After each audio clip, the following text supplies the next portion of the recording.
You got it, Vanessa? Silence. It is now streaming. Great. Okay.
All right, we'll get started. Thank you all for joining us. This is the 2024 Oregon Country Fair Get Out the Vote Board Candidates Forum. We're joined today by 5 of the candidates running for board this year, along with my co-host or co-coordinator for the Get Out the Vote team, Rebecca, who will introduce herself in just a minute. Before we get started today, though, I'd like to begin with a land recognition. We acknowledge that we gather today on the ancestral and unceded homelands of the Kalapuya people, who have been the original stewards of this land for over 14,000 years. Despite enduring forced removal and immense disruptions of their traditional way of life, the Kalapuya people's deep connection to this land remains. As we begin, we honor their enduring legacy, resilience, and wisdom. We commit to respecting this land, recognizing the injustices faced by its original inhabitants, and striving to be responsible caretakers of the space today and into the future. All right, thank you. Some quick announcements before we get going. First of all, I want to thank the Get Out the Vote team. For those of you that don't know about the Get Out the Vote team, we've been around for just over 20 years now. Every year we register both Fair Family to participate in fair elections. This year we connected with about 1,500 Fair Family at the fair.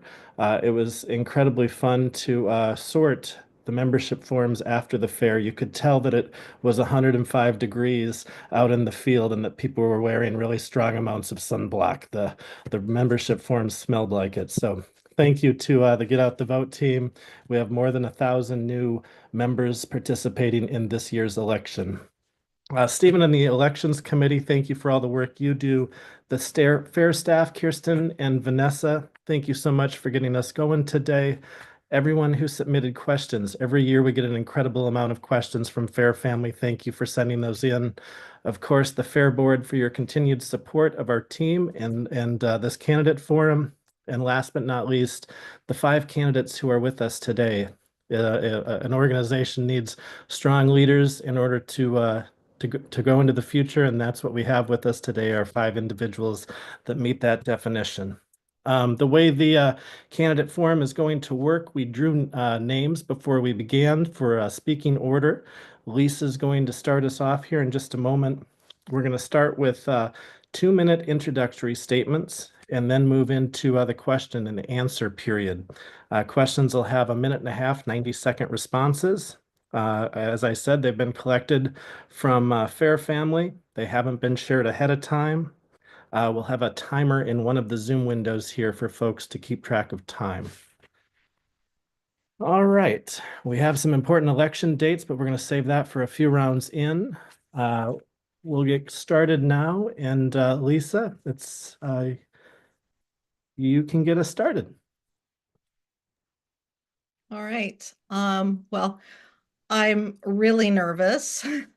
Public speaking doesn't really come naturally to me. So oftentimes I will write a written statement I didn't do that today. I wanted to just sort of ad lib, just so that folks watching can get a kind of a sense for who I am. And I have to talk about myself for another minute and a half. So I first came to the fair in 1981. I was 11 years old, and my family came out to the fair for the day. And back then, I was a voracious reader, and I loved like fantasy books. That was my favorite genre. So walking into the fair on that day and just taking it all in, I felt like, oh, all of those fantasy realities, just kind of came to life, and I was hooked. So I've been coming ever since for 40 some odd years now. I've done some different things at the fair, including serving on the board of directors since 2018. And I am running again this year because I see that the fair, the organization, is facing a lot of really important issues. And I feel like with my years of experience on the board and deep understanding of the fair, I would like to put my energy into, helping us get through these next few years and face these issues.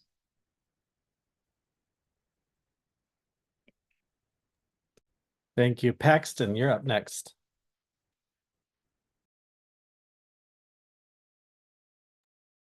You're muted, Paxton. There we go. Thank you. I've been to the fair since the beginning. I've done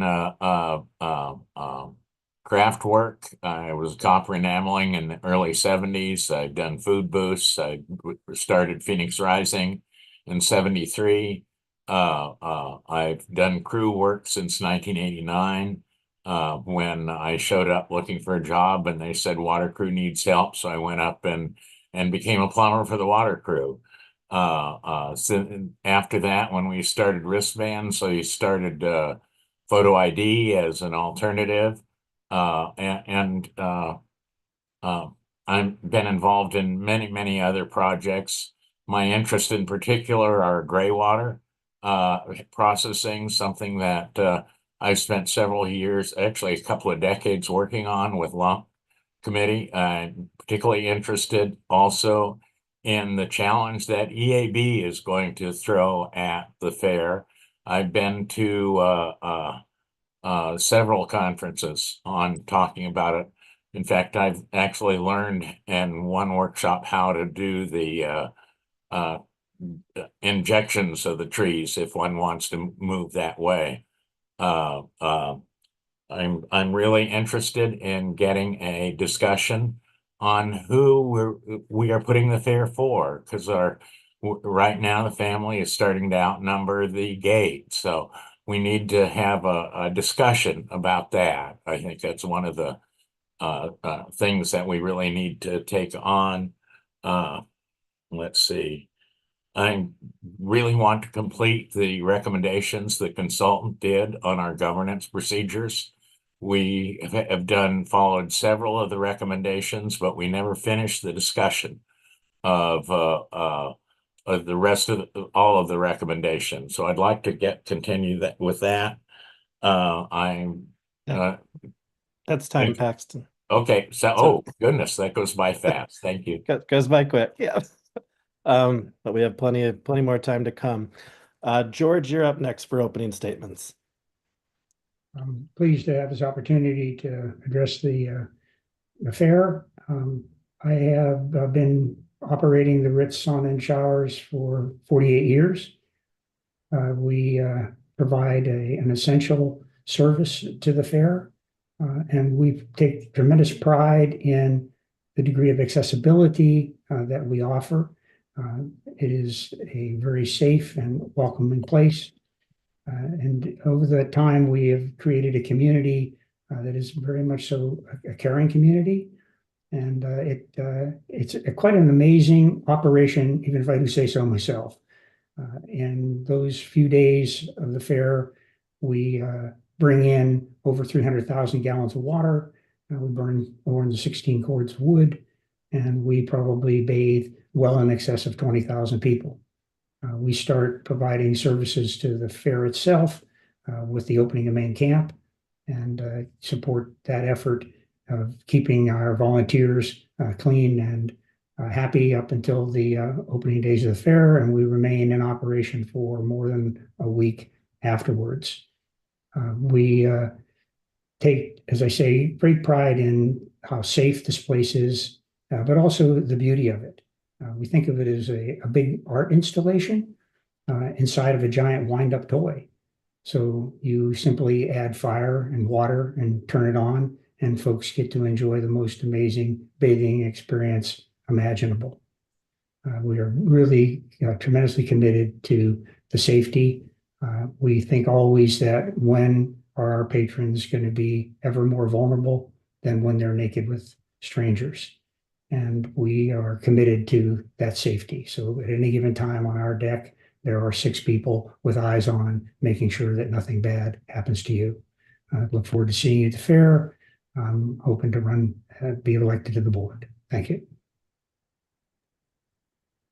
Thanks, George.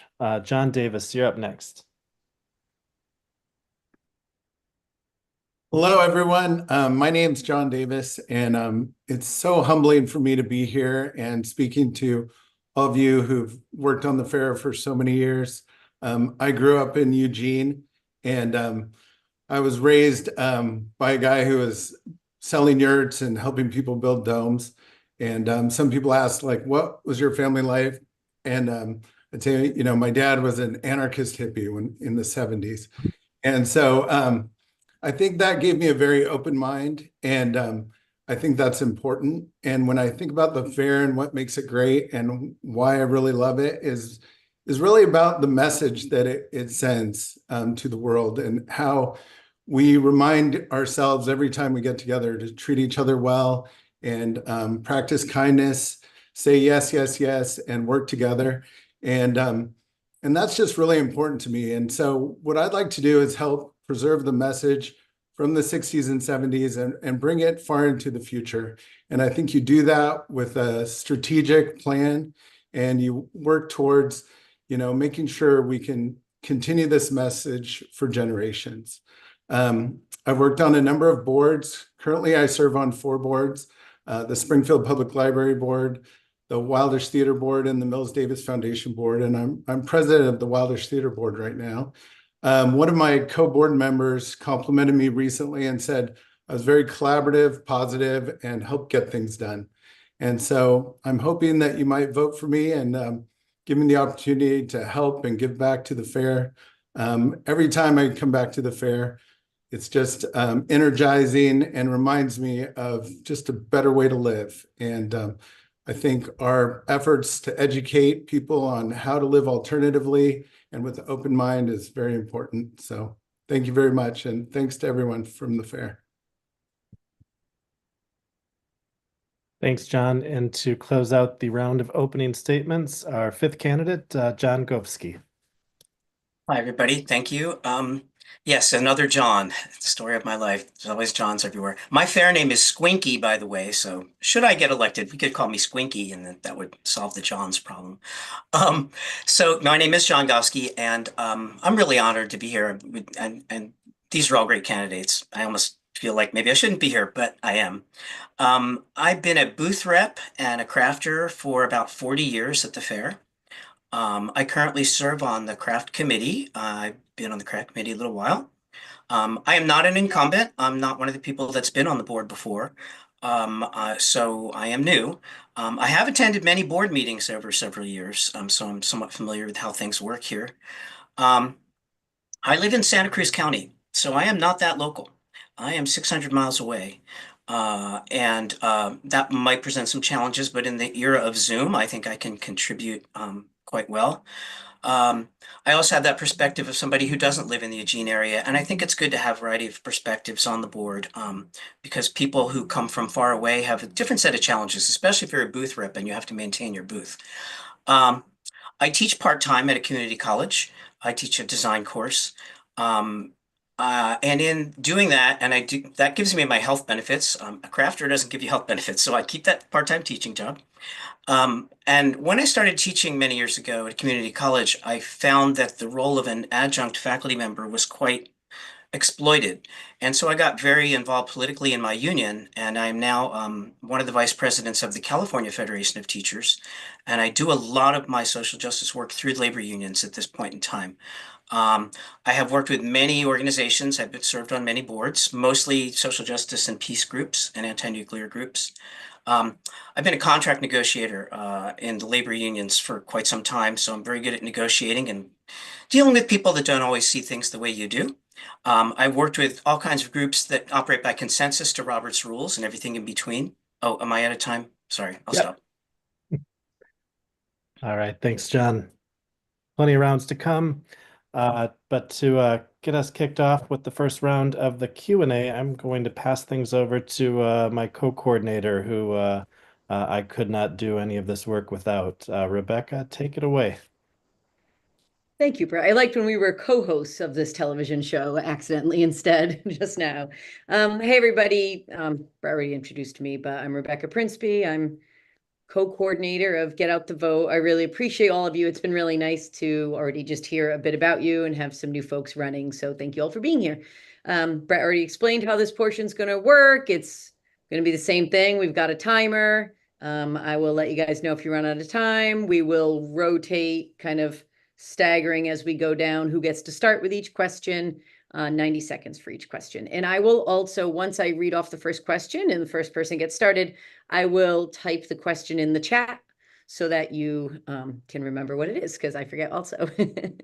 Alrighty, so our first question is, would you support term limits for board members or the president to allow more opportunities for other FAIR family members to participate in these roles? And we are starting this round, this question off with Paxton. Good question. On my very first time I got elected to the board in 1991, I term limited myself out in 1997 or 98. I was elected first to 1 year and then 3 2-year terms. So and I thought that was a viable process. In retrospect, it wasn't. I should have stayed, in my opinion, I should have stayed on to continue to guide the fair, because the fair kind of went off in a different direction at that time.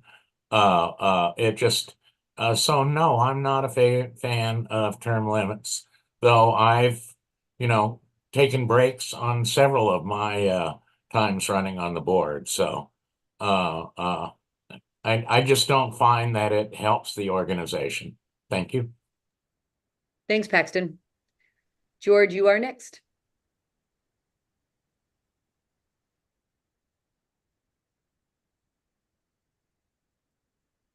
Oh, and you are still muted, George. It's my opinion that elections are in fact term limits. If people are not doing the job and people can see that and they need to be replaced, I think that's the process. So I just don't think that term limits make any sense. All right. Thank you. John Davis, your turn. Thank you. Hey, everybody. I don't know. I like what Paxton just said. I think there's institutional knowledge that occurs when you have board members that go for years and years.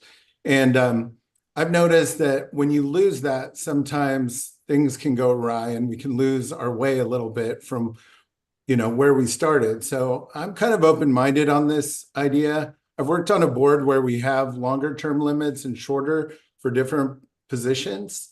And I thought that was kind of clever, where you maintain that knowledge of the past, and then, you rotate maybe a smaller number of board members through.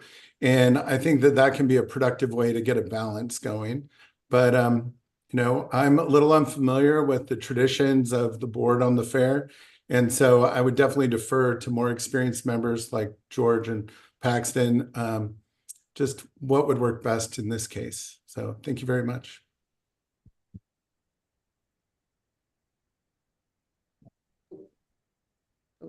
Thanks, John. And go ahead, John Gofsky. Thank you. Wow, I hadn't really thought about that as a question. That's interesting. I've worked in organizations that had term limits of officers and organizations that didn't. I think I'm with most of the group here. On balance, I don't think they're necessary. I guess what is the problem we're trying to solve, right? So if, I mean, look at this. We've got like 5 candidates for 4 seats. It's not like people are beating down the doors to be elected to the fair. And there is value in having institutional knowledge and memory of the organization and how it works. So, and as someone here, one of my esteemed candidates here said, elections are term limits, and I think that's true. So I think Fair Family can always vote somebody out if they think they got stale and cranky.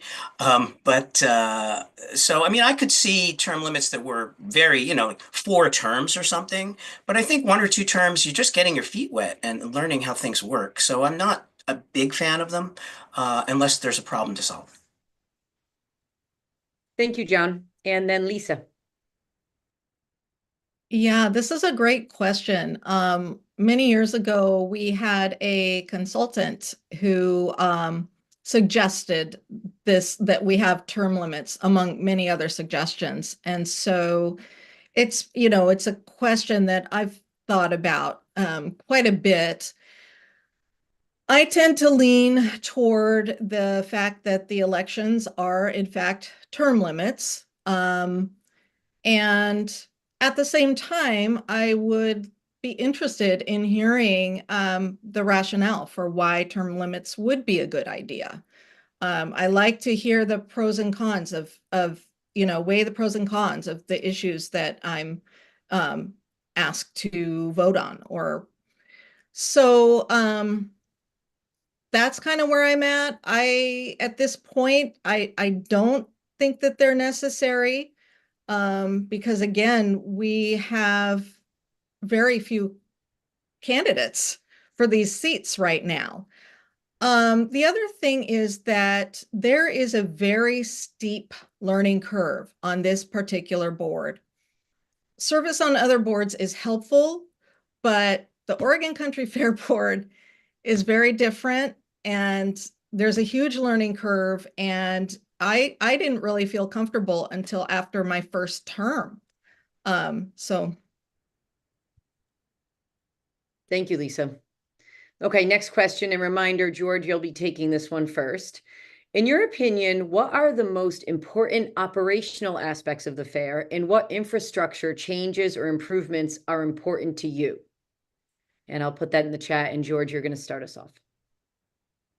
Well, I think that there are some very pressing infrastructure improvements that have absolutely got to be made. And they are priorities. And I think in particular, just as an example, the delivery of our water. Over the years, we've had a water system that's 40 years old. And, a failure in that system would be disastrous to the fair. We spent a lot of time patching it together. There's been a lot of challenges in maintaining that system. So that's certainly a piece of infrastructure that's going to have to be improved.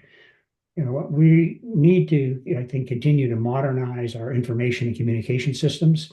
So, being able to, bring those services, into the fair more deeply and quite literally up to the countertops at food booths and craft booths, so that we can work in the modern currency that is going to be really, really important. We have a lot of older structures that need to be maintained, and in many cases, I think, need to be retired. So, evaluating that materials that are on hand.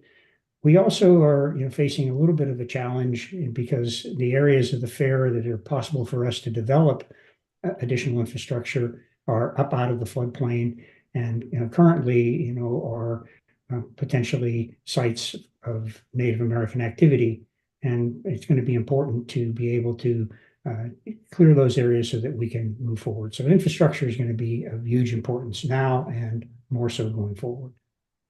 Thank you, George. John Davis, you're up. Oh, thank you. infrastructure is one of the most important parts of running any fair, any sort of real estate or anything. So I'm professionally a real estate agent, and I constantly am involved in discussions about improvements, construction, ways to approach difficult questions. It costs money. And so, that goes back to the budget. And I just think what George said made a lot of sense. I don't have the experience on exactly what, needs the most work at the fair, but I would definitely appreciate, some better water services or, improvements on some of the booths and things. So that all makes a lot of sense to me. But just in general, I think you gather information and you just make the best decision you can. But especially when you're making improvements, I think it's important to be conscientious about the kind of money you're spending and the value you're getting from the work. I know the fair has so many volunteers, and what Hogue did on the water system for years and years, he's an invaluable resource for how the water system works. So thank you. Thank you, John. John Gofsky. Hi. Well, I'm going to try not to echo what has just been said by several people, because I agree with everything that people have said. Infrastructure is extremely important. I haven't been on the board before, so I don't have intimate knowledge of the operational challenges that are going on right now. But personally, I can see certain things that are really important issues, such as managing river erosion. My booth on Shady Lane, I've already moved back once when the path was cut some years ago, further away from the river, and that probably will have to happen again at some point. So I think dealing with the erosion issue in some parts of the fair, the low-lying parts, is always a challenge. From a crafter perspective, I can tell you a lot of crafters are unsatisfied with the Wi-Fi when they're trying to process credit card payments. So Wi-Fi, in terms of infrastructure, is a piece we don't usually think about, but it is important and it's becoming increasingly important. I know that some areas that have really good Wi-Fi, and there are also some dead zones. And I know that people have been working on that really hard. I know there's a plan, but I just think that's something that does deserve as much attention as possible. So I'll stop there. Thanks. Thank you, John. I appreciate how aware of the clock you all are being tonight. Lisa, it is your turn. Toilets, hand washing, showers. I love it. 5 seconds. See who else can do that. You are up next, Paxton. I started in '89 on water, and that system was built, it's going on 40 years. So we really need to upgrade all of the water communication infrastructures. And part of the plans is a 5-year plan to, redo all of that throughout the entire 8 and Xanadu. So that's one of the projects that I really, really support and have been kind of keeping track on. The internet is one of the things we need to, is really a first priority, particularly because of the vendor problems that the problems the vendors are having. I think that's one of the things that really, really needs to be done. We also have sanitation problems, but I think that hopefully will get ironed out in the long run. Anytime you change providers in your sanitation, there are always shakeups. I've gone through 4 during my time on the fair. We've gone through 4 providers for sanitation, so I've seen this come and go several times, and I think we'll do it. The big one also that we're starting to deal with is the Emerald Ash Borer and its impact on the fair. Thank you, Paxton. This next question, John Davis, you'll be starting us off, is when looking back at this year's fair, in your opinion, what went well and what needs improvement for 2025? And you can take it from here, John. Oh, thank you very much. Yeah, that's a great question. Well, this past year's fair, I thought was fantastic. I think I've seen incredible improvements over the past few years, especially coming back from COVID.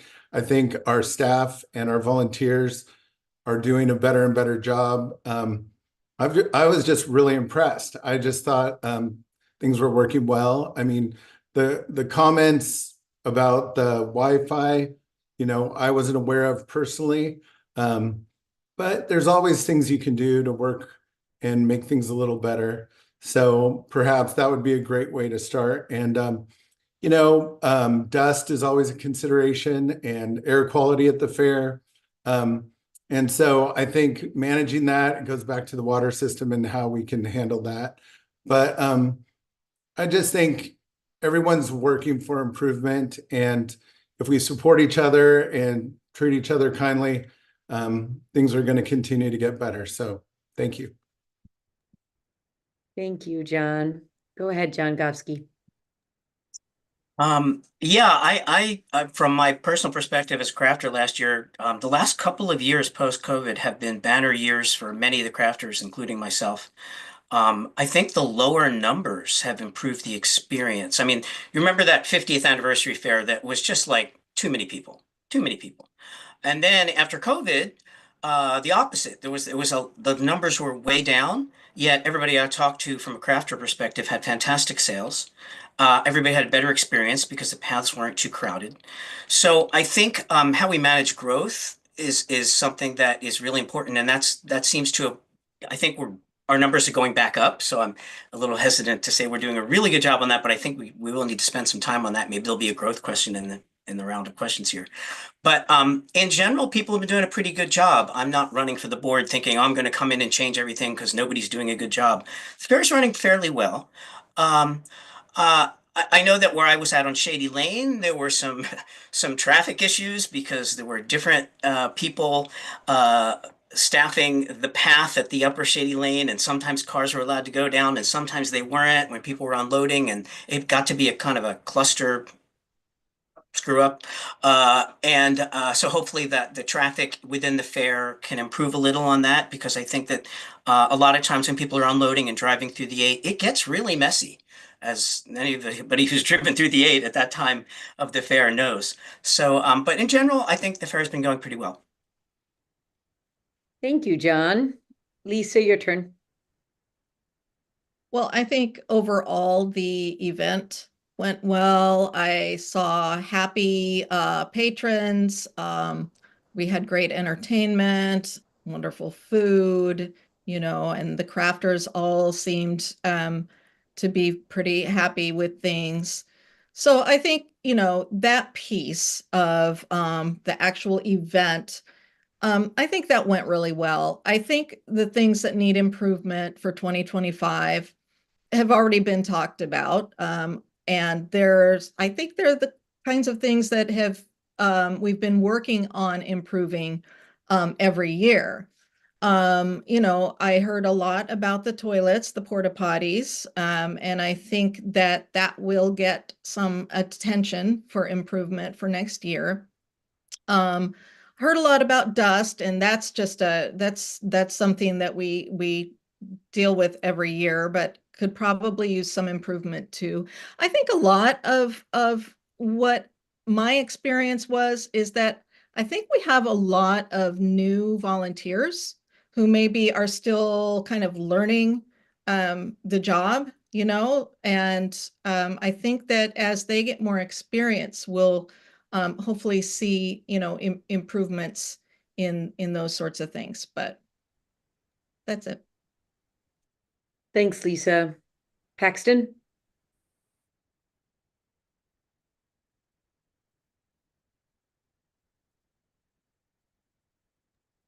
You're muted, Paxton. Paxton, you are still muted. Sorry about that. I looked at the population on the path quite a bit this year, and looking at it, comparing it to last year and the previous year. That's one of the things I think we really need to look at. My evaluation of the path on Sunday was that we could have actually done with 1,000 less people in the site. So I think this is one of the things. It got fairly crowded on Saturday, and then Sunday we had 1,000 less people than we expected. So it's one of these discussions that I think we need to do post fair. I think the fair went well. I was really happy with it. I really think we need to look at the population density, path densities at times, and I actually expect we will. So thank you. Thank you, Paxton. And George, you can finish us up on this one. I think everyone has really mentioned the hot button issues of this fair. In particular, the toilets were a great problem. And part of that was, a new provider, but also, just a heavy use. And this whole notion about, controlling our growth, there are more of us out there than there are the paying public. And so by the time the paying public arrives, half the time the toilets are already half full. And I think that is not good for business. I think we need to pay increasing attention to that. The road issue, I think, is a really significant one. And the dust control is more than a little bit of a problem. I know quite a number of people on my crew went away pretty sick after the fair from the dust. And I always feel for the little kids that are down there, 3 feet off the deck as opposed to us towering above them. But part of that problem is we've just got this burgeoning number of gators running around. And, oftentimes you see people just go round and round and round, and some of them exhaust straight down.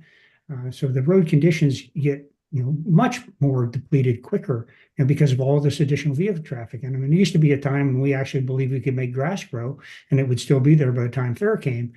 At least that was an honest effort to trying to deal with the dust. But right now, I don't see any real effort in that way that is meaningful. So to me, dust control has got to be way up there at the top of making a healthier experience for the fair, and also this management of our growth. We want to be able to continue to make a profit at all of this. Thank you, George. Quick interlude, and Brett is going to make a couple announcements about the election. Yeah, I'm going to give a pitch for folks to make sure you get out and vote, right? That's what we're all here for today. So everyone watching, hopefully by now you have received in the mail your ballot. Looks like this. If you have not received your ballot, they've all been mailed. If you haven't received one, you need to contact elections@OregonCountryFair.org, and they will get you hooked up with the ballot. Also, as in past recent years, to cut down on postage costs and to save paper, voters' pamphlets are now made available through the OregonCountryFair.net website. So make sure to check that out for more information about the candidates. The annual membership meeting is coming up Saturday, October 12th at Lane Community College's Longhouse. The agenda includes the State of the Peach, the Treasurer's Report, and board candidate statements. Also, October 12th, the Elections Committee will be at the fair office. If you have issues, if you need a new ballot, you can stop by the fair office and meet with the Elections Committee from 4 to 5:30. Please note, they will not be at the annual meeting at the Longhouse. They will be at the fair office. Ballots can be dropped off at the annual membership meeting. That's completed ballots. You can drop off your ballots there. Ballots are due by Saturday, October 19th. Ballots are due by 8 p.m. at the fair office. You cannot drop them in the mail on the 18th and expect them to get there. You need to make sure that they are at the fair office by 8 p.m. on Saturday, October 19th, and then we will find out the results. They will be counted and posted on Sunday, October 20th. So I think that's all I need to do right now as far as pitching the election. Please make sure if you've gotten a ballot, fill it out, take a moment, and let your voice be heard. Take it away, Rebecca. Let's go back to questions. Thanks, Brett. Back to questions. John Govsky, you're going to take this one next, just as a heads up. Please describe what diversity, equity, inclusion, and belonging mean to you and how you embody these concepts in your daily life. Go ahead, John. Wow, I had to get the DEI question first. Thanks a lot. Yeah, this is a tricky issue, and that's why I said that. This is DEI, or DEIA as it's sometimes called now, diversity, equity, inclusion, and access, is a big issue for organizations like ours, which, quite frankly, are overwhelmingly white and not necessarily reflective of the community that we're in or that we serve. And we struggle with this in the unions that I work with. And I've gone through personally several DEI trainings, trying to stamp out the hidden biases that we all have. I don't have, this is a difficult issue. I don't have answers for it. I can tell you that the trick of taking the values that we hold, such as DEI, and transforming the values into action in a meaningful way is not easy, and it's going to take a long time because it's so baked into our culture and into our personal lives. And I'm looking here at the goals of the Oregon Country Fair. I just brought it up on the net site. The very first one says the Oregon Country Fair shall increase the diversity of all aspects of the fair community, blah, blah, blah. It's our first goal, supposedly. I've been to some of those board meetings that weren't very pleasant when this issue kind of exploded. And I think that we just have to keep working at it. I don't have a silver bullet answer. I wish I had a really good answer for this question. And I'll be honest with you, I don't. Obviously, in my own personal life, I'm working on, oh, am I out of time? Okay, sorry. No problem. Thank you for being aware, and thanks for your answer. Go ahead, Lisa. Well, I think that for the fair, I think we're operating on a lot of assumptions about who we are, our population. And I think that we need information. I would support a census of the fair community to learn just who is among us, because I imagine that we may be a little bit more diverse than we realize. I imagine that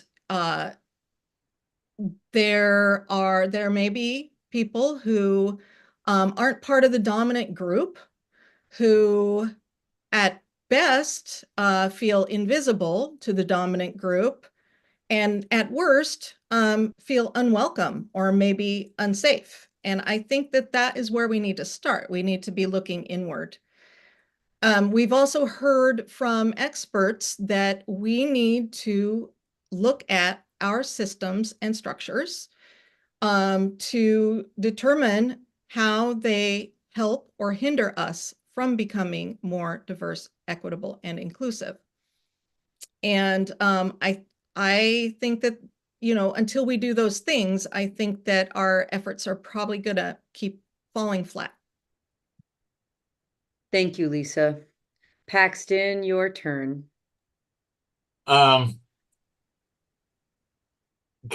This is kind of a hard question to answer because it's asking for kind of opinions and something like that. I really support the DEI work that the fair is doing. I really want to be welcoming to alternative people. The young people that are coming up are going to be the ones that are taking over the fair in the long run. And I really want to support the diversity amongst them because that's, I think, the creativity impetus that works well for the fair. I think we need training, and I think we need something like our human intervention training at the fair, and also, and how we can respect people. I mean, to me, this is a function of respect, and we need to learn how to respect people better, and all peoples. I think the fair needs to open up to all cultures to survive in reality in the future. So young people are going to be taking over. We have to respect what they do. Thank you. Thank you, Paxton. It's your turn, George. I think this is an issue that the whole country is wrestling with, and there's been a really monumental shift. After the death of George Floyd, there was this massive outcry that things had to change, and people may put tremendous effort into it. And I think that one of the struggles that I've seen moving forward is, understanding when are you successful? I mean, so is it simply a gauge? It says, okay, there's enough Blacks, there's enough Hispanics, there's enough gays. I mean, does that then qualify you for being appropriately balanced? I know that for myself, I definitely make every effort possible to make everyone welcome. Things that I can do that have immediate results is the degree of accessibility for people with physical needs. But in addition to that, we pay a lot of attention to people with intellectual and cognitive issues. I have, 8 people on my crew with autism spectrum disorder. I actively recruit people with disability to be part of the fair. So when I can, I reach out to folks and try to bring them on board. Our community is welcoming of everyone, and intolerance is not accepted. So I think each of us does the best that we can. And I think there's a lot of information yet to be gained and new techniques to improve this for everybody. Thank you, George. John Davis, you're next. Thank you. This really is an important question, and it's something that I'm very supportive of. When I first thought of running for candidate, I started, studying the incorporation of the country fair, and we're here to educate and bring alternative lifestyles to our community. And so I think this is really part of the core of our identity, and it's such a difficult, thing to navigate. But I think we do have a EBID committee that's collecting information. And I just like what was said about doing some training and figuring out ways that we can be better at just welcoming everyone. I think that, we really need to be open to everybody, and any organization is going to be stronger with more diversity. And so we need to do everything we can to embrace this and welcome the young people in whatever way that we can, and just be supportive. I think as a group, we have a lot to learn, and I think that we can help learn and educate our community as well. Thank you. Thanks, John. John Govsky, you're up next. I think I was first. Yeah, I think he was first. Thank you. Answer it again. Oh, you were first. You were, and you don't have to do it again and again. Sorry about that, everybody. I was just Had me there for a second. Yeah, I know.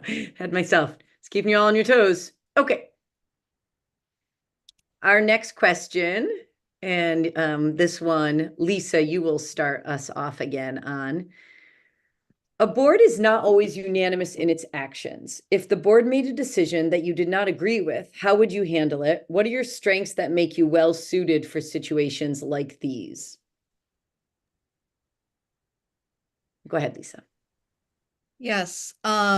So this has actually happened on many occasions where the board has made decisions that I didn't agree with, but in the end, that's the decision of the board, and I have to accept that. There are some options, like maybe, thinking about ways to work with my fellow directors to think about an issue differently, and maybe adjust or adapt the policy. But in the end, really what the board decides is what the board decides, and I have to just accept that gracefully and respectfully. Thank you, Lisa. Paxton? I think having diverse opinions on the board is very, very valuable. And I don't expect people to be unanimous. That's, to me, surprising. In the fair, the board decisions are often unanimous because we sit down and talk about them and work things out in advance. We strive for consensus in our organization. And it's really hard to do on a board level because you actually have to vote on issues one side or another, or things like that. I don't have any problem with that personally. However, once a decision has been made by the board, it's up to all of us to kind of make it work. And so I think that's an important part of being a board member, is working together through consensus and trying to come to solutions. But I don't expect unanimous decisions. There's many times I voted individually different than the rest of the board votes, just because I have a principle or something I want to support. So and I'm happy that the board supports that in reality. We try to work together in consensus. Thank you. Thank you, Paxton. George Herp. Well, I certainly agree that that there are opportunities for discussion, and anybody that has tuned into the board meetings know that there's ample time for people to comment on and to try to influence the votes of other people and bring different facts to the table, and sometimes going on, and oftentimes there's endless massaging of emotion, trying to get the right word absolutely right to satisfy one person's, problem with the motion or another, which can be just really overbearing. So I think that this board works really hard at letting everyone speak, and everyone definitely has that opportunity. But I have found that, in the end, when the board has made a decision, everybody's on board. And that is really a responsibility of a board member, which is, loyalty to the organization, and you're part of making it, and you may disagree, and people will know that. But it is really critical that everyone support the ultimate outcome of the decision of the whole board. Excellent. Thanks, George. John Davis. Yeah, I think this is a very important question. I think treating other board members, especially with kindness, support, and compassion, is really important. And as leaders of a group, the board kind of dictates how the personality of the organization is displayed. And so when we can show each other, just understanding and different opinions and respect that and be supportive, it's really going to filter down to the entire organization. And the fair, we all need to be good listeners, really pay attention to what the members want as board members, and try and be collaborative. And I think that I've been on some boards where there's been one or two members that have really tried to hijack the whole discussion. And I think the best way to approach that is by supporting them and listening to them and trying to understand their perspective in a way that we can bring it back to the group and move forward. And, I think a diverse discussion with many different opinions is how you get great board work done. And so I really support any opinions, and a little argument here and there is okay. But at the end of the day, I think we should spend time together so we can, appreciate each other ahead of the issues and come back together to serve the membership well. Thank you. Thanks, John. And John Gofsky.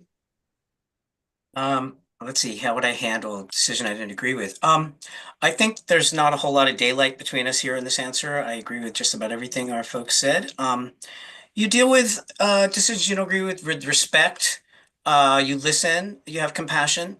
And, having been on boards where there were divisions of opinion, sometimes quite intense, sometimes you look for a compromise position. Sometimes, even if you have the votes to ram it through, so to speak, that's not always the best way to approach it. And sometimes you say, well, can we change this a little bit to ease some of the opposition to this motion or idea?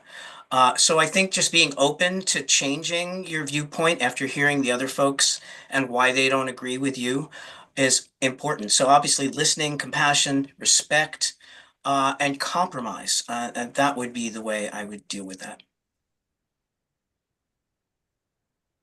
Thanks, All John. right. Yep.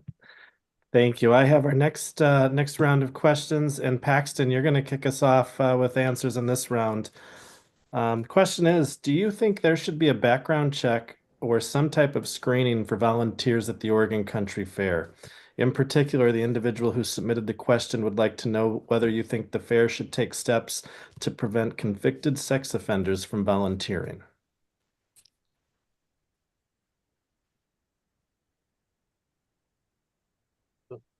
That's a tough one. We dealt with this over the years, and in general, we've been more liberal than the question kind of allows. Uh, I believe there's rehabilitation and things like that. So it's one of those subjects that I actually do not know a lot about. So I actually defer to more to experts, which would be, in Whitebird and others that are in this dealing with this situation. I'm not, and I've reported on illegal photography, at the fair. I've ran across and learned how to track stuff like that and be able to get the information to the bum team and stuff like that. It, I don't know. I don't know. I'm not sure we need background checks or to spend that kind of money on our thousands and thousands of volunteers. That's one of my concerns. That could be a very, very costly expense. I do think we need to pay more attention to offenders and not let repeat offenders back into the fair. Thank you. Thanks, Paxton. George, you're up next. Well, as you all might imagine, this is a major concern for those of us at the Ritz. And we have identified, people historically that have been removed from the premises for inappropriate behavior, inappropriate actions. And we keep a photographic record of those folks and we don't allow them back. We pass on the information to security. This is an area that I think the fair could improve in a lot. I'm always going to lean on the side of making sure that women in our event feel safe. And when I see people that I know have sex offense histories and they're still wandering around the fair, it brings me a great deal of displeasure about that. I don't know that necessarily a broad base of background checking everybody. I mean, it would seem as though if someone had a particular issue and there was a particular person that they wanted to bring to the attention of the organization, that might well be appropriate to look into that. I think that would actually be prudent on our part. But the idea that we're going to background check everybody, that doesn't make sense to me. But I would really like to see us clean house on the ones that are known. And certainly when someone offends, there's no second chance. You're out of here. Thank you. Thanks, George. John Davis, you're up next. Yeah, I mean, this is a very serious issue. It's about protecting kids. I think the fair needs to be a place where kids can feel safe. I know I have nieces that are very young and are out in the fair, and I'd hate to think of them getting in any kind of trouble.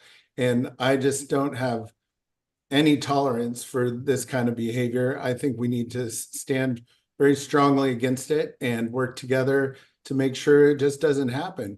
The fair is a place for families and it's a place to, treat each other well, and any bad actors need to be removed and not allowed at the fair. So that's my thought on that. Thank you. John Glepsky, you're up next. Thank you. Yeah, it's definitely a serious issue. When I think about operationally what it would mean to look at everybody's records and, weed out the sex offenders or people with other unsavory histories. I mean, operationally, how do you do that? I mean, we have that, like as Paxton said, we have thousands and thousands and thousands of volunteers. Do you hire a private security company to investigate the lives of our volunteers? I don't know. So I think it's a bit unrealistic. I think that there are some areas where it may be more necessary. Maybe volunteers in childcare. Maybe there you want to take extra care and make sure that those folks, don't have a sex offending history. I think that would be important. Maybe the Ritz is a sensitive area. I don't know, look at George there. He can figure that out. But I think in general, operationally, I think it would be kind of hard to do. And, do you want to be the arbiter of morality? Who decides what if somebody, I don't know. So I think it's operationally very difficult to do. I think maybe in specific instances like childcare, you would want to do that. Thank you. And Lisa, you're finishing off on this round. Yeah, this is a really heavy question for me. Certainly, I don't think that background checks are feasible, at least not for, broad swath of volunteers. Again, maybe if there's a specific situation that needs some attention or investigation, then that could be a thing. And I know they already do background checks for childcare. And I do think that there should be very good methods in place, effective methods in place to vet volunteers. I don't know what those could possibly be. I think that it would be really difficult to do something like this. But again, I do agree that we need to vet our volunteers very thoroughly. Thank you. And thank you once again to all the FAIR family members who sent in questions for today. All these questions have been submitted by FAIR family members. For the next round, it's a little bit easier of a question, maybe not. But George, we're going to start with you. And the question is, if you could change one thing about the fair, what would it be?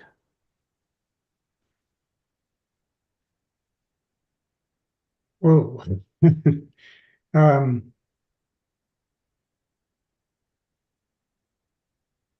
I would say that it would be continuing our efforts at making our site as accessible and welcoming to people as possible. I think about people that are trying to get around on wheelchairs and with crutches and gait issues. So I really think that improving those kinds of accessible safety issues is really important. And I also would say an increased emphasis on safety everywhere. There are too many times when people are put at risk, when volunteers are put at risk, the difficulty in how heavy things are lifted and moved around. I just think that a consciousness around safety, equivalent to what you see on a construction site. You walk onto a construction site and the first thing you see is safety first. And I'd like to see that kind of a culture exist at the country fair because, not only does it, create quite a bit of liability for us should someone, get severely injured, but it's also just taking care of our volunteers in a way that doesn't put them at risk. I think that this is, probably along with that notion of broader accessibility, which also embraces safety, is where I would go. Thanks. Thank you. John Davis. I think this is a great question. I think the fair is running so well, but I mean, immediately when I thought, well, what would I like to see different at the fair? I'd be like, well, I'd like it if Dead & Company would play every year, but that's a pretty big ask. So that might be a wild idea, but I just like the performances. And I think that, if there's a way we could expand on that a little bit and just get, support our spoken word group, main stage, and just continue with bringing great entertainment to our community. Thank you. Thank you. We'll go to our next John. Wow, good question. I don't have a quick answer for that. Certainly safety is important. Taking care of our volunteers is really important. Maybe making sure that entertainers are adequately compensated, because I hear sometimes about how difficult it is for people to come from out of the area and be able to afford to do that, who are really good entertainers. Yeah, it's a tough one. I think a lot relates to the size of the fair. So I think if I want to focus on something, it's how can we make sure that we that we don't trample the land too much while allowing for as many people as possible to enjoy the fair. I don't have the answer to that, but I think that is one of the central questions that the board needs to look at over the next couple of years. And people have mentioned that before. So I think managing growth in a way that makes sense is something I would look at. Certainly, we can probably do a little bit of a better job on that.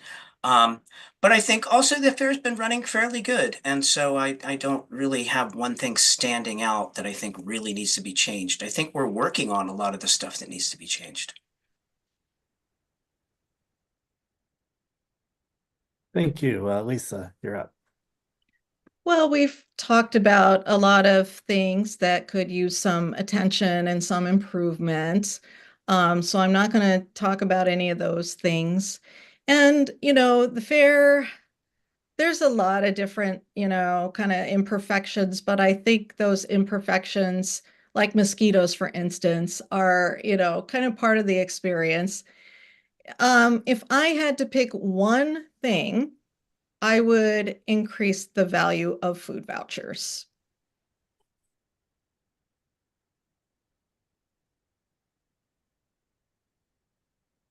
Thank you. Paxton, you're going to finish us off this round. And I'm going to suggest something totally different, because one thing is there are so many things that we need to do and we are doing that I'm pretty impressed with the fair in reality. There's one thing that is going to come out of the Emerald Ash Borer that I would like to do. And that is, I would like to go back to turn our property back into an oak savanna with camas. This is what it originally was over 200 years ago and was maintained by the Kalapuya as a harvest site. And the ash trees that we have gotten growing up in there are all new since 200 years, in the last 200 years, because the native Kalapuya burned the site and kept invasives like that, in a sense, down. They managed the site for the food growth, food production. And I think we need to go back to managing our forest for our event and turning it back into an oak savanna, and which would radically change the entire event and how we structure things. But we're going to lose probably 60% of our ash trees in the next 20, 30 years. So it's something that we need to sit and talk about. Thank you. Thanks, Paxton. Okay, I've got your next question for you. And John Davis, you're going to be starting this round off. The topic of our size and our growth comes up a lot within the fair, and some of you have already touched on that. And this question is directly addressing that. What do you think is the best way to set any population limits on campers and/or on daytime guests? And just what are your general thoughts on population growth and planning for the fair's future? Go ahead, John. Thanks. This is a fairly volatile question. I think, there were already some great points made on how managing the population will improve the experience and help our crafters have a better result. I mean, making money at the fair is important. I think innovating in ways that support our fair family and maintain our volunteers and support them and allow camping. But this is one of those questions where I just feel like I need to dig into the details a little bit to really understand what the best course would be. I definitely want to do things that represent the membership on the board. And so I think I'd just like to collect more information from fair family and try and understand where people's priorities are. And if it means limiting our population to support our core group, I think that's what might need to happen. But it goes back to the original purpose of the fair, is to educate people about, alternative lifestyles and culture. And so bringing that message to the public is very important as well. So it's a tough one to answer with, in just one way, but I think we can work on it together. So thank you. Thank you, John. John Godsky, your turn. Okay, thanks.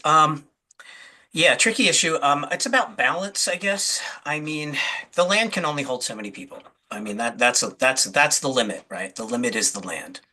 Uh, Absent growing the fair's geography even more than it has, then what do you do? Well, obviously you could say limit ticket sales, but the majority of the people on site are not the general public ticket sales. They're, as has been mentioned before, they're us, they're Fair Family. Um, so I guess in terms of a balance, the answer is probably both. You'd have to limit ticket sales and limit the passes. Difficult to do. Um, so there are, I think, two pieces to this that you have to take into account. One is obviously the land and just how many people can actually be on the land without killing the land. The other piece is the budget, right? Because we can restrict ticket sales and passes, but we do depend on them for a part of the budget. Now, I'm not on the board right now. I don't have budget numbers, but it's clear to me that, one of the key duties of a board member is fiduciary and making sure that the fair is on a solid footing financially. And after the COVID years, I know that things got a little tight and we got a nice grant, thank God. But I think that that's going to take a lot of long-term planning, both in terms of how you develop or don't develop the land and how you limit the passes and the tickets. Probably looking at the passes is more important because so many of us are on passes. Thank you, John. Lisa, your turn. So I'm going to answer the second question first. What are your thoughts on population growth and planning for the fair's future? My thoughts is this is the job that's in front of the board right now. For me, it is, aside from the Emerald Ash Borer, it is the priority question. The second question, what is the best way to set population limits on campers and daytime guests? I don't know. That's why we need to be taking a look at it. I know that, there are people who have been, that's their job, the financial planning committee, the budget committee, operationally. This is the reason that I would like to be reelected to the board, because this has been the question on my mind. And I look forward to getting to work on it. I want to work with financial planning. I want to work with the budget committee. I want to work with all of the relevant groups who, look at things that are parts of the puzzle piece for answering these questions. So yeah, I don't know. Let's get to work on it and figure it out. Thank you, Lisa. Paxton, it's your turn. I really support the fact that we're 5 generations now on site, and we have people that are on family on the that are 5 generations attending the fair, and I kind of think that's important. I kind of view that we need to sit down and have a discussion on who are we putting the fair on for, because our current family is now, in a sense, outnumbering the gate through the gate. And I personally don't have a problem with that. I think we just need to look at it and figure out how we're going to make that into a balance. Because the family buys food, the gate buys food, the family buys crafts, the gate, it just, I think we need to discuss who we are putting the fair on for and how we're doing that. I think that will lead us into some discussion on how we can manage our growth. We kind of need to admit it first. Thank you. Thanks, Paxton. Go ahead, George.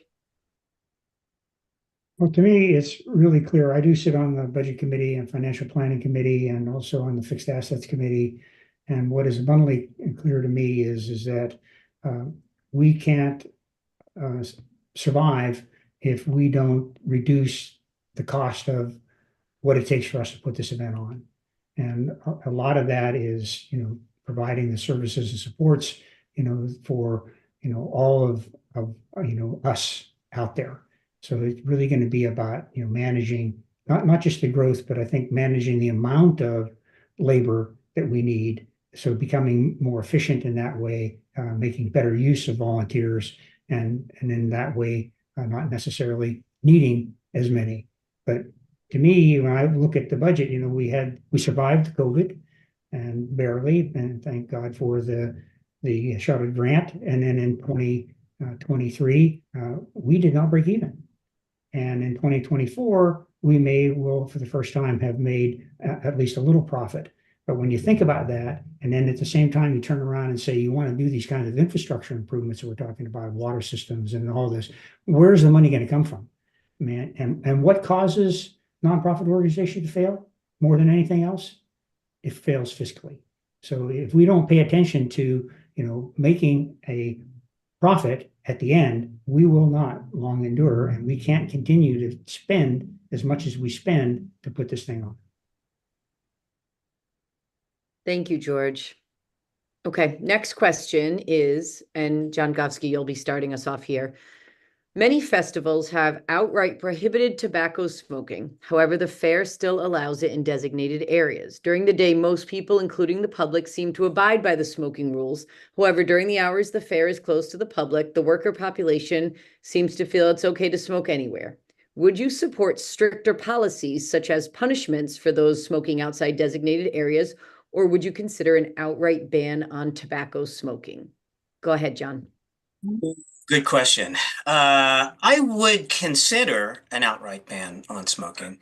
And let me say why. I know that might not be popular with some of the crews. I would consider, I think we have to look at a lot of things here. But at the school I teach in, community college, for many years there was a discussion, should we ban smoking or have it in certain areas? And, if we ban smoking, it'll be a nightmare, blah, blah, blah. Eventually, the school banned smoking on the whole campus. And it wasn't a peep, and everybody abided by it. And it was like as if it never happened. And all the, oh my God, people will be smoking in the bathroom, everything, it never really happened. So I think it is possible to severely restrict or even ban smoking on the property. Now, maybe during the non-public hours, that's different with the crews who want to smoke. Certainly during the public hours, I would support banning smoking. I think that's reasonable at this point in our social development as a society. I guess I'll stop there. Thank you. Thank you, John. Lisa, your turn. Yeah, this is another tough issue for me. I am a nurse practitioner, and I, deal with people who are very ill because of smoking on a pretty regular basis. Philosophically, I would love to ban smoking. But when this came before the board in the past, I voted no. And the most compelling reason was that it could push people who want to smoke kind of out, out to areas where you can't see them. We have a lot of dry vegetation, a lot of dry wood. The fire risk is pretty significant at the fair each year. And so I think about that. And I also think about like enforcing it. Like clearly judging by this question, we're not doing a very good job, at least after hours, of getting folks to contain smoking to specific areas. So I don't know. I would want to hear a lot more information from different sides and different perspectives. I might be open to some kind of zoning, or. Thanks, Lisa. Paxton, you're up. Well, I'm on the smoking subcommittee of path planning, and we spent a lot of time and energy discussing this. We've gone from, I believe, 12 smoking areas down to about 9 or 10. I'm not exactly sure where it is at this point in time. And I think that I'm not in favor of banning tobacco entirely. And much as one would like to, we can't push people off our site. They can't leave. They're there for days. And so I really believe we need to do some sort of accommodation. My work has been to try and make the smoking areas work. And with path planning, we've done quite a few changes and things like that. I think there's better ways of doing ventilation that we have yet to experiment with that I think could help make them work. And so that's my goal, is in a sense to make the smoking areas work. I do think we need to point people to the smoking areas at night. And it also dawned on me that they're dark. So people are not even aware of where they are at times at night. So we might need to light them up. And that's also, I'm on the lighting subcommittee of path planning. So that's something I can bring up at the meetings. Thank you. Thanks, Paxton. Go ahead, George. Well, I think this is, a public health issue that the whole country is wrestling with. And more you're seeing smoking bans occurring. I certainly support smoking bans in the public hours. It's a little more challenging to even enforce it once the general public has gone, and perhaps some decisions could be made among individual crews, giving crews the authority to okay or not okay smoking, and perhaps creating their own spaces to allow that. But the public health issue of secondhand smoke is for real. And once people can smoke somewhere, they're going to tend to smoke more and more places. And I see my share of folks, not in the smoking areas, in my park and other places, firing up. So I do think that it's an important measure, and I definitely would support a ban during the public hours. Thank you, George. And John Davis, you will finish this one up for us. Sure, thank you. So yeah, this is a big issue. Now, in general, I'm, not a supporter of public smoking, but, the fair is a celebration, and some people celebrate by smoking tobacco. And when I think about the historic tradition at the fair, I think, it's a live and let live kind of event where we support each other's choices and we accept those, and, we treat each other with patience and kindness. And so on this subject, I think what Paxton said about directing people to smoking areas is working already. And I think that in time, there'll be less and less abuse of that privilege. But I just think we should really focus on maybe keeping the original thought about the fair and celebrating each person's choice and how they want to live their life. And there's a sense of freedom that you get at the country fair. And I think that that's one of the greatest things about it. And we should do what we can to support that feeling. So thank you. Thank you, John. Okay, here's the next question, which Lisa will start us off on. Do you think the fair has a responsibility to continue to take steps to prevent the spread of COVID-19 at our event? If so, is there anything you would like to see the fair doing that it is not doing currently? And you can start when you're ready, Lisa. I think the fair has a responsibility to discourage spreading any communicable disease at the fair, and to try to take steps to keep that from happening. Adequate hand washing, things like that for those types of illnesses. Respiratory illnesses are a little tougher, because of the fact that, you don't have to touch a thing to come in contact. I would like to see us promoting an awareness that COVID is still out there and it's still a problem for a lot of people. Even though it's more mild for many folks these days, it still puts people in the hospital, and people are still at risk. And I would like to see us be very community minded, thinking about, the good of other people around us. So, I think promoting good, physical distancing and mask wearing and all of that stuff would be great. I don't know that we can actually have requirements for those things because they're not enforceable. But absolutely, I support a culture of Thank you, discouragement. Lisa. Thank you, Lisa. Go ahead, Paxton. I think we did an actually pretty good job this last year. Quite a few people did come down with COVID, but most of those, once they were acknowledged they were COVID, they left the site. There were a few that didn't. I think we need to be more vigilant on that kind of thing. If people test, that they should go home.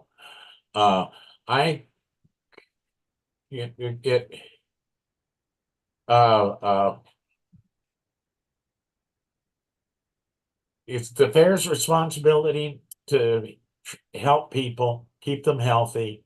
And as I say, if they come down sick, we send them home. I don't see us wanting to do massive COVID testing. I don't want to see us do things like that. I don't think it needs to be a thing, that I get my COVID shot and I get my flu shot, but I don't think that should be a requirement to come to the fair. I think in general, we do a pretty good job of watching that. I worked when we had the Norwalk attack, and CDC came and actually praised us on the way we dealt with our operation. So I think we're actually fairly concerned about this, and have a fairly decent response system developed. Thank you. Thank you, Paxton. It is your turn, George. Go ahead. In my time on the board, I try to make it a policy not to say something that others have already said. And I think Paxton just hit almost every point that I had in mind right on the head. I support that idea of encouraging people to leave if they have the disease. I guess the one thing I would add with the fair might make it possible for people to have masks available if they wanted to use them. I'm also really pleased that there are alternatives to us meeting in person. I am myself a kidney 2 transplant person and immune suppressed, and so I really appreciate being able to attend meetings like this remotely to protect my health. So I think the fair is doing a good job. Thank you, George. John Davis. Yeah, so I think it's our duty as board members to provide a safe space for people at the country fair. And I think I agree with George and Paxton that we've done a great job of trying to follow CDC recommendations and protect people at the fair. I think we just need to continue to be vigilant in creating a safe space. And thank you. Thank you, John. You can finish up here for us, John Gofsky. Well, ironically, the only time I've had COVID is immediately after the fair a couple of years ago when a whole bunch of friends of mine and booth people came down with COVID at the end of the fair.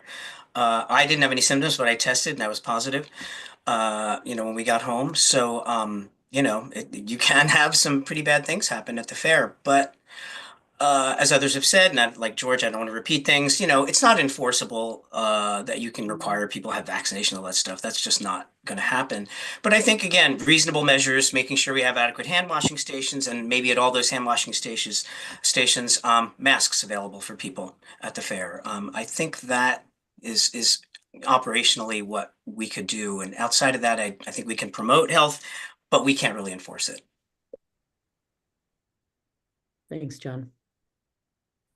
Wow, great job, everybody. This is the time I get to do one more pitch to remind everyone to make sure you get out there, return your ballots and vote. This year, you should have already received in the mail your ballots. If you haven't, please email elections@OregonCountryFair.org as soon as possible, and they'll get you set up with a ballot. We are electing 4 members to serve 3-year terms on the board, so you'll get a ballot like this. Select the 4 candidates that you would like.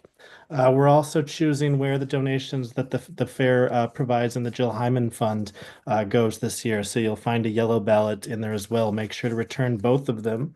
Elections or the ballots are due by Saturday, October 19th at 8 p.m. at the fair office. You can stop by the annual membership meeting on October 12th at the Lane Community College Longhouse and drop off your ballot. If you have issues, if you need a new ballot because you have destroyed yours or the dog got it, you can stop by the fair office on October 12th from 4 to 5:30 and pick up a new ballot, or email elections@OregonCountryFair.org. Some people have also asked, how can you support the fair between the fairs? Well, you can go to merch.OregonCountryFair.org and buy some amazing stuff. There's some really great merchandise up there: fair swag, t-shirts, posters, towels, some really cool socks, beanies, and other things. It all makes really good gifts. So if you're looking for gifts in the next couple months, hop on merch.OregonCountryFair.org, and there's some really great stuff you can purchase. All right, back to the questions. And this is most likely the most questions we have ever been able to get through in a candidate forum. It helps to have only 5 candidates. The years when we had 15, it was a little difficult to get through the rounds, but really appreciate that we've been able to get through so many of the fair membership's questions this year. This next round, Paxton, you're going to start us off. And the question is, are you familiar with the request by some fair family to create a Native American camp at the fair? And would you be supportive in doing so?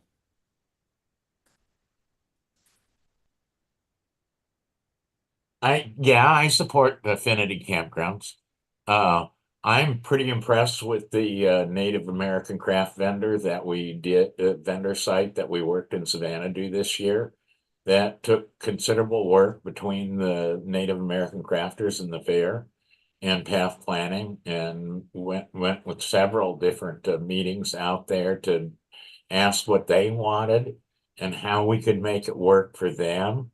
And if we wanted to do something like that, path planning does not deal with campgrounds. So that would be a totally another discussion and a different group of people. But I like affinity campgrounds. Many of our campgrounds are crew affinity campgrounds. You know, they're done by crew people. If the Native American crafters really wanted to set up a campground, I would definitely recommend, you know, that camping crew and that would work and try and figure out how to make it happen. So I think that it will end up being somewhat of an outgrowth of the Native American crafter area, you know, because it was successful this year. I know they're going out and looking for more crafters to pass the jury process and join them. So I support it. I really would leave it up to them. I'm not into telling people what to do. Thank you. Thank you. George, you're up next. I have to quit following Paxton because he steals all my thunder every time. So I think the most critical thing that he had to say there was, you know, this is something that should be proposed and desired by the Native Americans. I mean, I think there's been a whole lot of too much of, you know, white people deciding what Native Americans want and then pushing it on them, thinking we're doing them some kind of big favor. So like I say, I just agree with everything Paxton said. I support the notion of this campground if this is something that the Native American people want themselves. Thanks, Paxton. Thank you. John Davis. Yeah, to me, this is an easy question. I just fully support a Native American campground. I think that would really resonate with a lot of people that attend the fair, and just supporting or doing whatever we can to support everyone at the fair is what we need to do. And if there's a need for a specific campground, that's great. Let's do it. Thank you. Thank you. John Grubsky. Yeah, I also think this is an easy question. You're very supportive. Of course, I support this. I do want to mention that if you're talking about, especially when you get into craft booths, that it be done in consultation and coordination with the craft committee. I know we had some discussion at the craft committee about this, and people felt a little blindsided about what was going on and felt that the craft committee should have been involved in the initial discussions. So with the caveat that the craft committee should be included when you're talking about locating craft booths, I fully support this. Thank you. And Lisa, to finish off the round. Yeah, this is an easy question. Yes, absolutely, I would support it. All right. And that was probably the quickest round so far. George, you're going to kick us off with the next round here. And the question is, what are your thoughts on the potential use of electric carts and solar charging as an alternative to the current gas-powered gators? Are there any other actions you think the fair should take to become a more sustainable event? Well, I think any measures that we can take to reduce the dependence on gas-powered vehicles and the pollution that they generate is a good thing. I think that electric cars are going to continue to become more affordable. And I think it's important to realize that they're not pollution-free in their own way, so they're not so much of a pollutant problem in their operation, but they're really quite a pollutant problem when it comes to disposing of the batteries and other things that are necessary to create those batteries. And certainly, solar charging makes great sense.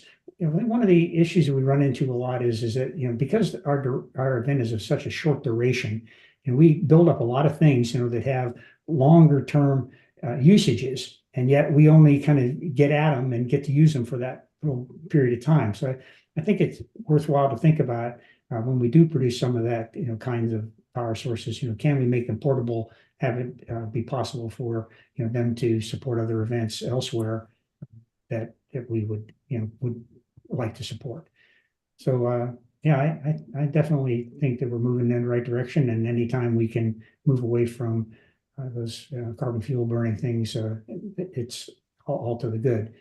And I think another thing would be to continue to lean more heavily on public transportation as a way of cutting down so much of the pollution that we produce, which is in travel. Thank you. John Davis. Hi. This reminds me of just how important it is to bring education and innovation to the country fair. So I remember being at the fair when I was younger and turning a corner and seeing something, or going to Energy Park and just seeing something that I'd never seen before. And so I'm fully supportive of doing whatever we can to find new ways to, bring electric cars and things to the fair. I think this, speaks to how we want to evolve as a fair, and this is definitely a direction I want to go in. But it also reminds me just how important it is to educate people and try and think of new ways to approach problems, like how to get from here to there. Let's figure out ways to make it better for the world and lower our impact on the environment and support each other while we do it. So thank you. Thank you. John Gobsky. Thanks. Yeah, obviously this direction we want to go in. I think though you'd have to look at the budget and the financial considerations and the cost benefit, like how much would it cost? Can we do that? Can we phase it in? But obviously this is the direction we want to go in. I do want to mention, this isn't the Gators, but on the one of the vehicles that makes the rounds that shuttles people, the pink, I can't remember they have the cute names, the open air kind of vans. Several times on those, I haven't been able to breathe because the fumes were so bad coming out of the back of the thing. So I think you should expand this not just to Gators, but some of those shuttle vehicles, which are extremely smelly and polluting. I had a friend that had to get off because it was too bad. The breathing was bad. So yeah, I'll stop there. Thanks. Lisa Parker. Yeah, so the board passed a motion that the fair will try to become carbon neutral by the year 2030. And we have a carbon neutrality working group that is working on that. I think that this fits in very well with that goal. I would absolutely support it. We also have, we have a solar array that I think we ought to continue investing in and developing. Shout out to Peach Power Committee. Yeah, I absolutely support that.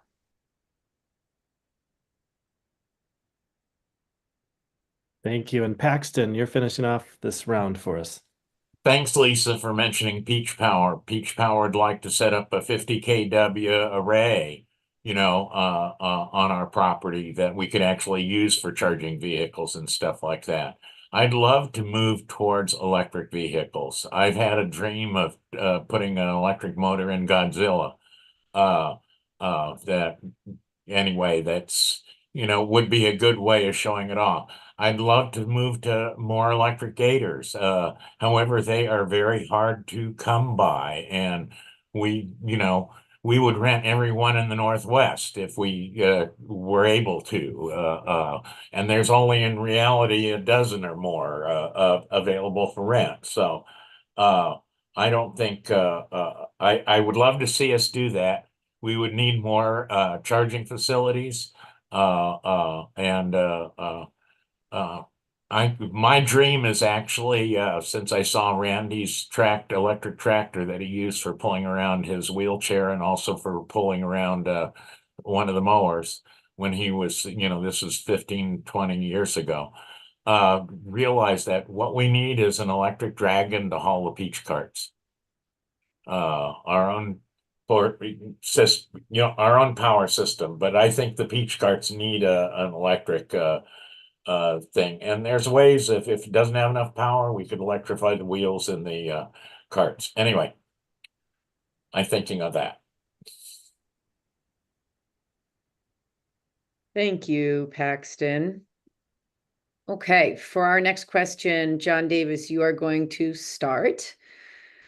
Our fair elders are the original reason why we're able to come together at fair. What would you do or have you done as a board member to respect and venerate fair elders? Go ahead, John. Well, I just met with the elders the other day, and it was inspiring. And it was also very humbling. And I had so much gratitude for what they've done. And I think we need to take that to heart and, just celebrate our elders and kind of, I think, capture their stories. I think we could interview our elders and make that maybe part of the history booth. And we already do that, but we could do that more and just, capture that moment in time when this all began. It was a special moment, and we just need to do whatever we can to, capture that original feeling from the early 70s and the 60s and just keep it going through generations and bring the message to the future, because it's done so much good in the world, and the elders are why we have the fair now. And so we just need to be very respectful and supportive and do whatever we can to support the elders. Thank you. Thanks, John. Go ahead, John. Yeah, great question. And I also met with the elders, great group of people. We're either all elders or we're going to be elders at some point if we're lucky. So this is a question for all of us, really. I like that idea of stories, getting stories on paper, talking to elders, interviewing them. That's a great idea. I think that there are a couple things, right? Now I know that elders get SO passes to a certain point and then they run out. That could be looked at, but again, that goes against the other balancing of how many passes we can put out there. I don't know exactly what that number is, but I would say the way I'd answer the question is I would ask the elders what is important to them, because I don't really know, and I didn't get a chance to ask them that. So the first thing I would do is say, what is it that would make a fair better for you, elders? What are you looking for? Are you looking for a second geyser, please, or whatever it is? I don't know, but I would start by asking the elders what they would like. Thanks, John. Lisa, you're up. Yeah, I have a similar thought on that as far as I think the best thing that the board can do to respect the elders is to support their needs. I've heard that camping is an issue. I think that they do need another geyser pleaser. I think, just really paying attention to the elders. You know, they meet on a regular basis, and you know, anyone is allowed to attend. I think board members should endeavor to attend elders meetings just to keep abreast of the issues that are concerning to them. Thank you, Lisa. Your turn, Paxton. Yeah, I'll second that one. Go to the elders, or I go to the elders retreat and try to attend as many elder meetings as possible. This one, in a sense, is kind of past tense for me. I was appointed to the very first elders committee in, was it 2002? And was and have supported, you know, the elders motions all the way through.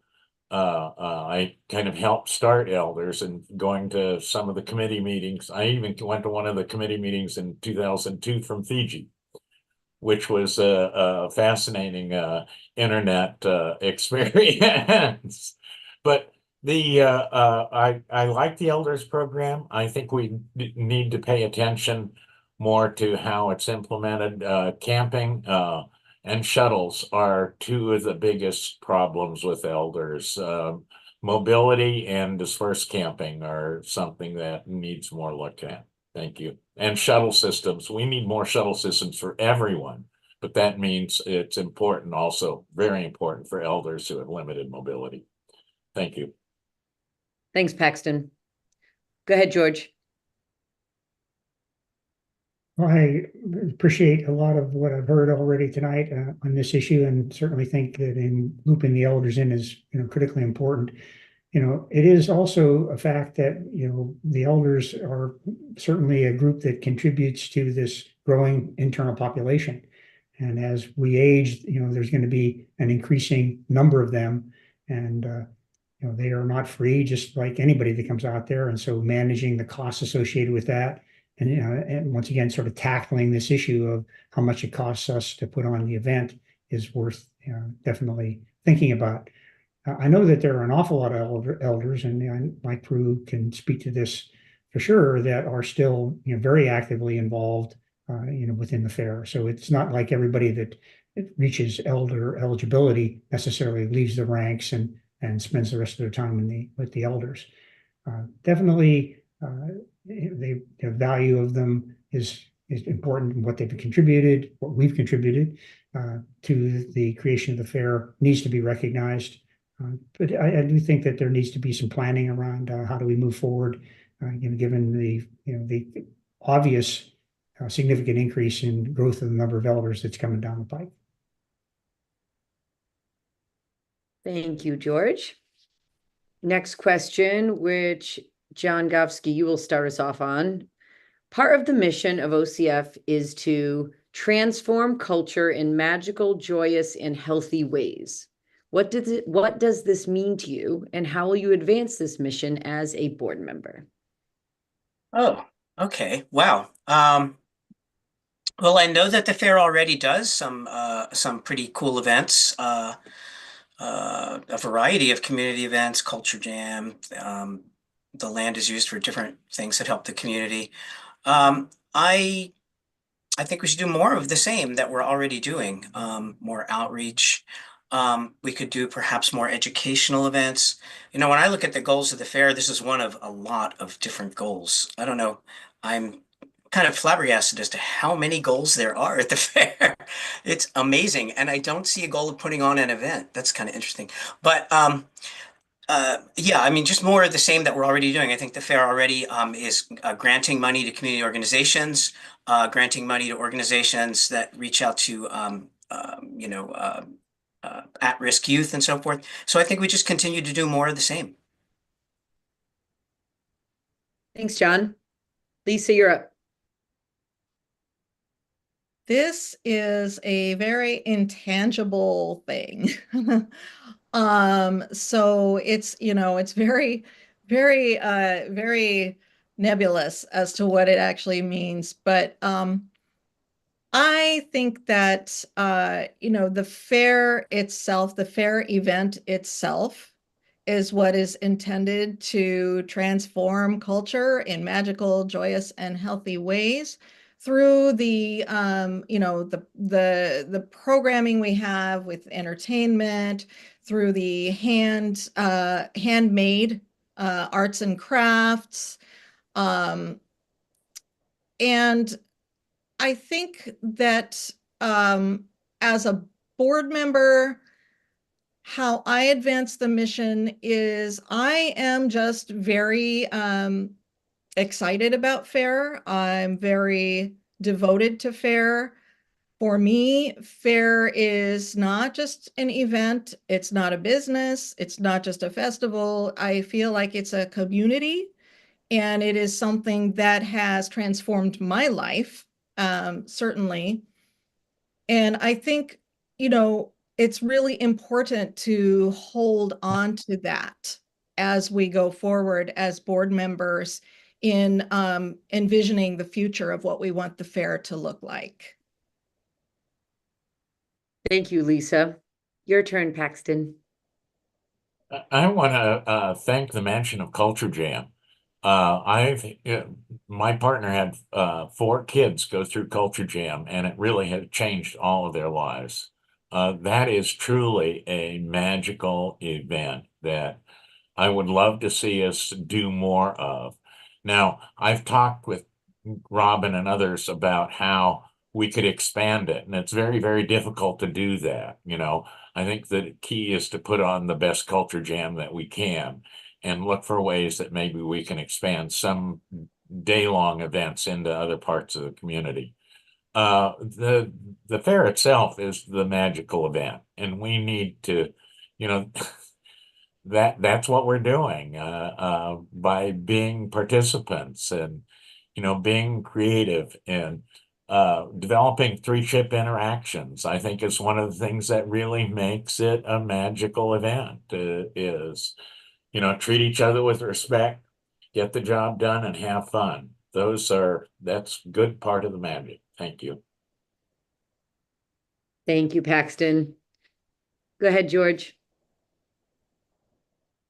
I think truly promoting what we are, and just as Paxton has been describing, the real magic of all this place is this incredible coming together, this creative community that we pull off this amazing thing year in, year out, and bring great joy and do I think a wonderful job. And the more we can speak about that, I really appreciate the idea of what's done with Culture Jam. I think it's a hugely important piece of outreach. I think when we like supporting the radio station, work we've done in supporting local school districts, in art projects, and in some cases giving more access to our land. The cross country meet is an incredibly popular thing. The Hacky Sack reunion. So I think supporting those kinds of events happening out there just sort of speaks to who we are and what kind of things it is we want to support. I think that the documentaries, Oregon Art Beat is now making some film there. So the more the word gets out about who we are and what we do, the more likely are for people to say, well, we got to go check that out. And that's how we find our future patrons. Thanks, George. John Davis, your turn. Well, I thought those were all great answers. I think bringing it back to Culture Jam and the way we can work with younger people to preserve the message and just keep that moving forward. I was thinking, the stories of the elders could connect with the youngsters, and, maybe, we could appreciate some of those moments in the early days when pushing the envelope was maybe a lot harder, but people were working a little harder at it. And I just think about, some parts of the magic and the joy at the fair. Some things are being lost just because people get older and there's not the energy there. And so maybe an apprenticeship program where we could teach youngsters how to, perform and engage, and just do more performances and teach people how to create magic and joy. I think we're doing a great job of it. And obviously, thousands of people want to come experience it. But but it's really about moving that message forward for generations into the future. And I think we do that by engaging young people. So thank you. Thank you, John. Okay, next question. This has been a marathon. You guys are awesome. We've all had to speak a lot and really appreciate everyone's perspectives. We're getting close. Okay, Lisa, you're going to be first here on this one. What do you view as the largest threat, either internal or external, to the future of the Oregon Country Fair? Go ahead. Well, first, I just want to go back to that last question. I was going to mention, as far as transforming culture, the importance of Community Village in that, and Energy Park as well. Those are two parts of the fair that are especially involved and valuable in that part. But this question is actually quite easy. It's the emerald ash borer. All righty. Thanks, Lisa. Go ahead, Paxton. Yeah, I'd have to say that the biggest threat to the fair right now is the emerald ash borer. We stand a chance within the next, it could be as short as 10 years, it could be as long as 20 or 30, of losing every ash tree on the fair site. And that's 60% of our trees, roughly.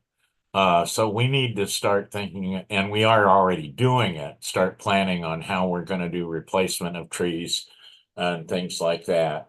With a long-term discussion, we've got a work group that has a bunch of both fair experts and forest experts and stuff like that, that I think is really going to help us do this. We really need to start developing a forest policy, managed forest policy. That's something, you know, we've prided ourselves in being a wildlife corridor and leaving our lands fairly wild. Times have changed, and the emerald ash borer is really changing that. The way we camp on our site is really changed, and that is going to be a significant part of it. If we lose the entire South Woods, you know, because that's mostly ash trees, how are we going to maintain and keep our camping on that? And that's one of the things that I'm really been working on, is trying to figure out how we're going to survive the emerald ash borer. Thank you. Thank you, Paxton. It's your turn, George. Well, I agree with the real threat of the emerald ash borer. I also know that we're resilient, and we can make changes that are going to work. I mean, you think about a place with no coverage and holds a huge successful event. They pull off Burning Man in the middle of a desert. So it's not like we cannot tackle this problem. And I have a lot of hope for OHU, who has so often come out with great cures and preventive measures for saving some of the trees. I think that's really important.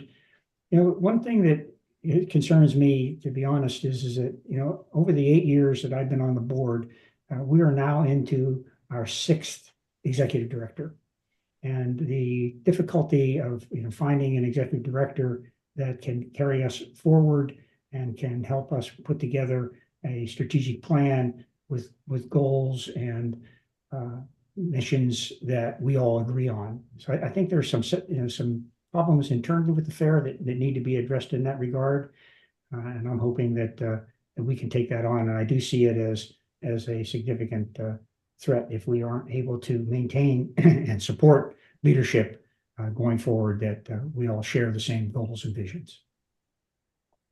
Thank you, George. Your turn, John Davis. Hello. This is a great question. I mean, we've got to look for threats always that affect the fair over the long term, but I just really support what George just said. I think it's through strategic planning, innovating, and coming up with a way that we can be sure to bring this message of the fair to the future and just allow the message of kindness to do good in the world. The emerald ash borer is a huge problem, and I think Paxton had great ideas on how we could support a work in that direction. But it's a combination of things. But also what George said, supporting the staff and our director, and just making sure that we, treat the volunteers well and just help the kids understand the reason we do this. And I think that will carry us forward and serve us well in the future. So thank you. Thank you, John. And John Gopsky. Emerald Ash Borer. I don't think to say more. Everybody's already said it. That's definitely, I think, the #1 threat. Okay, we have time for one more quick question. Brett, Yeah, we do, and I'm going to keep the timer off this round. It's going to be a speed round. Paxton, we're going to start with you. And I know that you probably have a lot of answers for this, but what is the best food that you had at fair this year? Food booth or type of food? We'll give everyone about 20 seconds for this one. Boy, that's a tough one. My favorite in reality is post-fair kitchen. I hang around for cleanup and we get fed pretty well that way. At the fair, I really like the mango sticky rice booth that moved right in front of my camping area in the old Carte de Frisco area. That was one of my favorite treats this year. Thank you. Thank you, George. I'm a great spinach turnover fan. John Davis. Mango rice. I'll hop on that one. Thank you. John. Oh, you're muted. There you go. Tofu Palace. And when it's hot, those Palace coolers are fantastic. And I'm really sorry there's no more Danish cheesecake. Yeah. Lisa. This is a tough one. I would have to say Stefano's souvlaki. They're all good. Well, we are out of time. Thank you all so much. I want to give a special shout out once again to Kristen, Vanessa, the fair staff for helping us get this set up today, but also to our 5 amazing board candidates with us today. A healthy organization requires, first off, a membership to participate. Make sure you return those ballots. But it also takes a really strong board of directors and candidates like we have with us today running for the board. So thank you to all of you for running. And thank you, Rebecca, my co-coordinator, for doing this all with me. I really appreciate all your help. And with that, please, everyone, get those ballots turned in. All righty. Thanks, Brett. Great Thank you work. so much. Thank you for operating the timer efficiently. Good work, everybody. I really appreciated the way the timer ran. I liked it being right in front on the bottom. That really helped. Awesome. A good candidate for him. Thank you. Yep. Thank Good you work, all so everybody. much.